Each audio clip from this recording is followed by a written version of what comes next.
سلامونه احترامات زما یوټیوب چینل ته یو ځل بیا ښه راغلاست. تاسو موږ ستاسو د CSS د کلاس 11 درس دی او په دې درس کې به موږ تاسو په باکس ماډل باندې کار کوو چې یاره په CSS کې موږ سره د باکس چې کوم ماډل دی دی په څه رقم ووسي.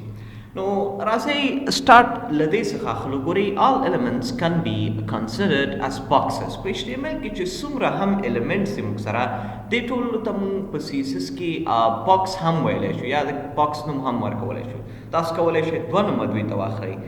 تاسو کولی شئ element هم ورته وایي یا باکس هم ورته وایي.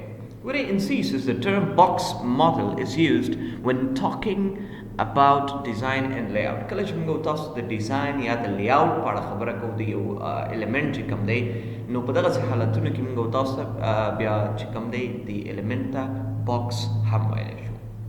ګورئ د یو element چې کوم منځنۍ برخه دی دی موږ سره د کانټینټ برخه اوسي. په دې کې موږ تاسو عموما خپل کانټینټ چې کوم دی انټر کوو او دې نه چې کوم باندنۍ برخه ده د کانټینټ نه دې ته بیا موږ تاسو پیډینګ ویلی شو. لکه څنګه چې موږ تاسو پیډینګ وویلی مخکیني درسونو کې ما تاسو ته ویل چې پیډینګ موږ تاسو د کانټینټ باندې چې کوم مسافه موږ اچول غواړو نو بیا کانټینټ نه کولی شو استفاده وکړو.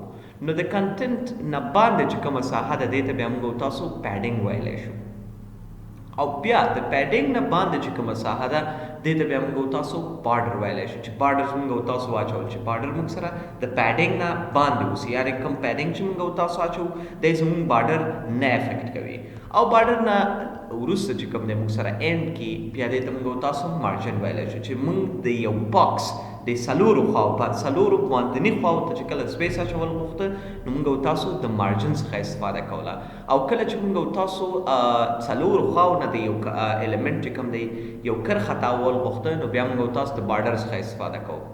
پیډینګ چې کله موږ تاسو غوښته چې د یو element دننه موږ سپیس واچو یعنی د یو element څلور خواو ته خو دننه طرف نه کانټینټ کې دننه موږ تاسو سپیس اچول غوښته نو موږ تاسو بیا د پیډینګ څخه استفاده کوو او په منځ کې چې کوم ډیټا وي موږ سره دې ته موږ تاسو کانټینټ ویلی شو. فرق نه کوي که هغه امیج وي که ټکسټ وي یا هم که چیرې کوم بل څیز موږ سره موجود اوسي.